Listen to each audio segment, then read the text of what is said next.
Om Shanti. This is the Avyakt Murli of 12th of January 1977, and the title is A Vision of the Three Aspects of Time of Those Who Are Master and Child at the Confluence Age. Today, Bhakti was seeing the three aspects of time of each child. In the past, were you the Bhagats of the beginning period or of the middle period? Has the period of Bhakti finished for you? Having received the fruit of Bhakti, that is, having attained the ocean of knowledge and knowledge, have you become enlightened, knowledgeable souls, or are you becoming that? Do you still have the slightest trace or any progeny of the sanskars of Bhakti? That is, are you still dependent upon someone? Or are you begging, calling out, considering yourself to be very far from being perfect, etc.? At present, to what extent have you become completely equal to the Father in His virtues, His task, and His service? On the basis of the present, how elevated are you making your future reward? In this way, seeing the three aspects of time of every child, seeing the children who are the masters, Baba sings their praise. However, together with that, Baba is also a little amazed with some. Look at yourself and ask, do I still have a trace of sanskars of a Bhagat even now? If you are depending upon any sanskar or nature even slightly, if you are begging for name, fame, or honor, if you are still crying out with the questions of what or how, if you are still calling out, if you are like Bhagats who are internally one thing and externally something else, if you have the deceitful sanskars of a stork in this way, then where there is even the slightest trace of bhakti, you cannot be a knowledgeable, enlightened soul, because bhakti is night and knowledge is day. Day and night cannot remain together. A knowledgeable soul, as a result of bhakti, is one who always remains absorbed in the ocean of knowledge and the knowledge, is ignorant of the knowledge of desire, and is an embodiment of all attainments. Are you able to take a photograph of such knowledgeable souls through your intellect? In your future picture of Sri Krishna, he is shown with a crown and a golden spoon in the mouth. That is, he is shown as an embodiment of all attainments. He is complete in all aspects, health, wealth, and happiness. Even nature is serving him.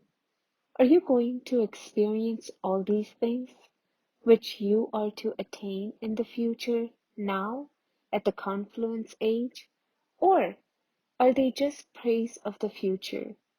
Are you going to carry these sanskars from here, or will you create them there? Will you have the Trikaldarshi stage now, or in the future?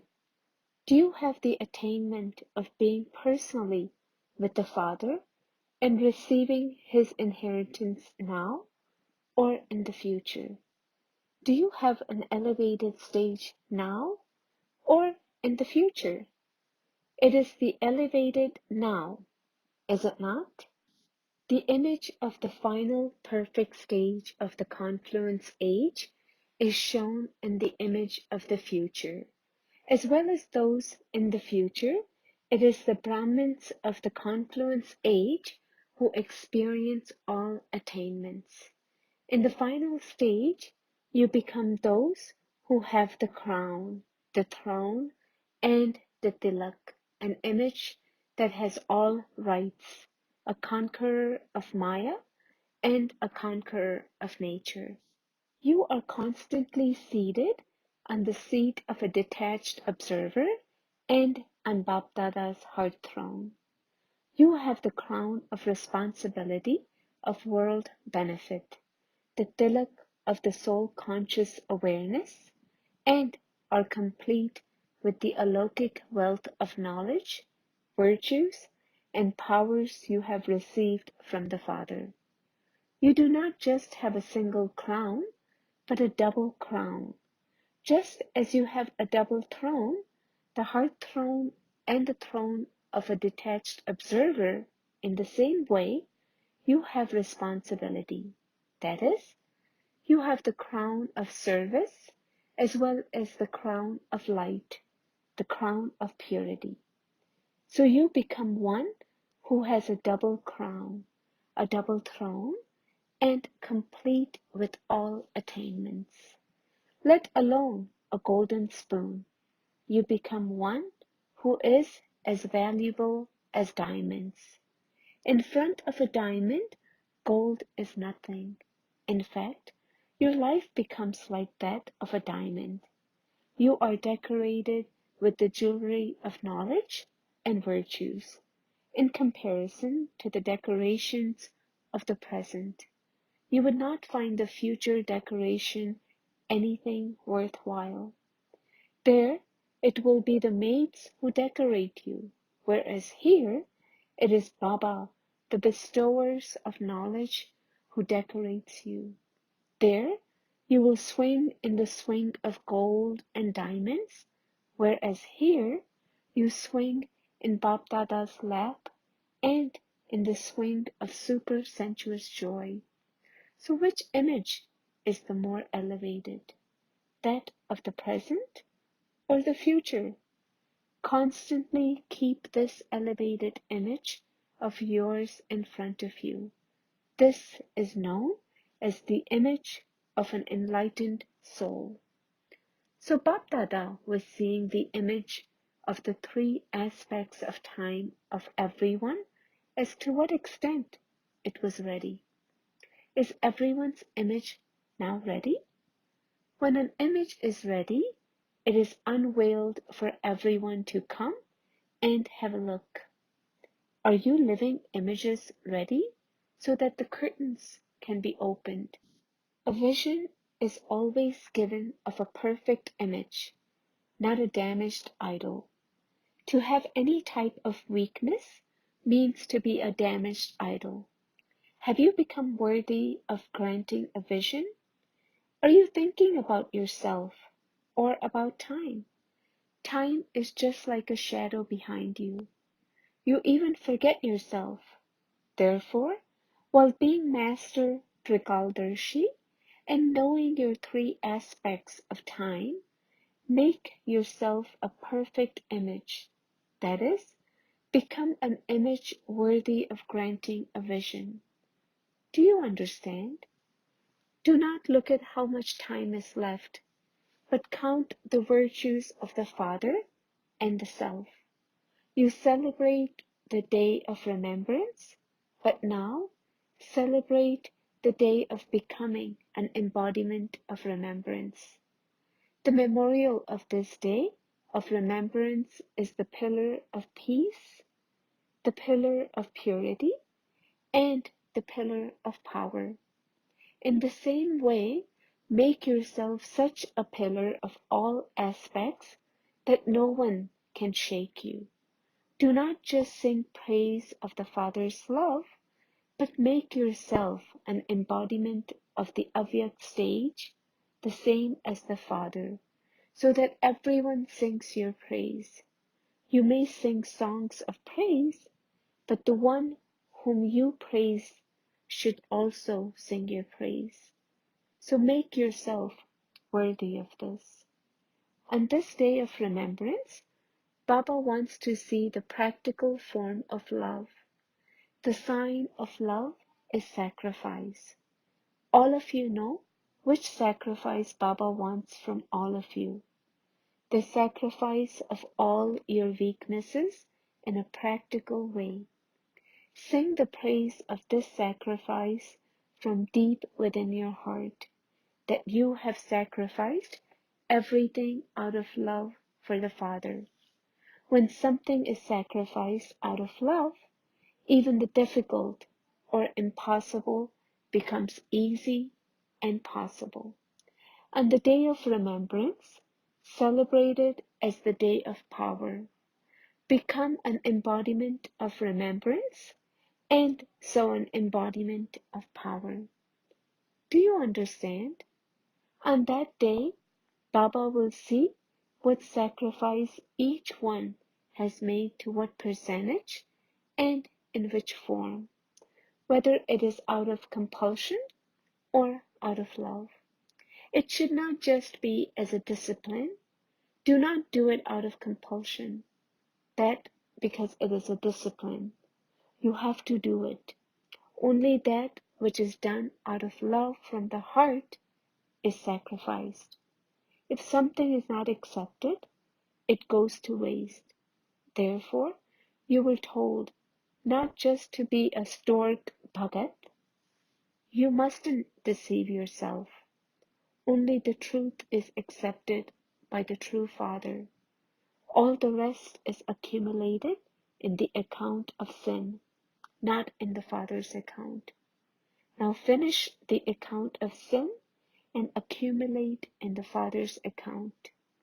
Earn multi-millions at every step and become a multi-millionaire. Acha, to those who understand from a signal, to those who think about the self and not about time, to those who sacrifice out of love for the Father in 1 second with a determined thought, to the souls who have a double crown, a double throne, to such enlightened souls, Bapdada's love, remembrance, and namaste. Speaking to the teachers, teachers means servers. The main means of service is renunciation and tapasya. If either of the two is missing, then the service lacks success to that percentage. Renunciation means to renounce even the thoughts in the mind. You may have renunciation externally, out of compulsion, according to the circumstances or the code of conduct, but that would not be renunciation through your thoughts. Renunciation is not out of compulsion, but it means to be an embodiment of knowledge and to renounce even the thoughts. Such souls who are renunciates and tapasvis, that is, those who are constantly absorbed in the Father's love, who are immersed in the ocean of love, who are merged in the ocean of knowledge, bliss, happiness, and peace, are called tapasvi souls. Souls who have such renunciation and tapasya are called true servers. Are you such servers? Renunciation is fortune. To be a teacher doesn't mean to have a position, but to be a server. A teacher means one who shows everyone her position, not one who considers herself a teacher just in the name because of that position. It is said that giving is not giving, but receiving. In the same way, when a teacher renounces her position, this is receiving fortune. Acha, blessing. May you be an easy yogi who becomes free from attachment by imbibing the virtues of being loving and detached. In order to experience the life of an easy yogi, become detached with the awareness of knowledge. You mustn't just be detached externally, but there shouldn't even be any attachment in the mind.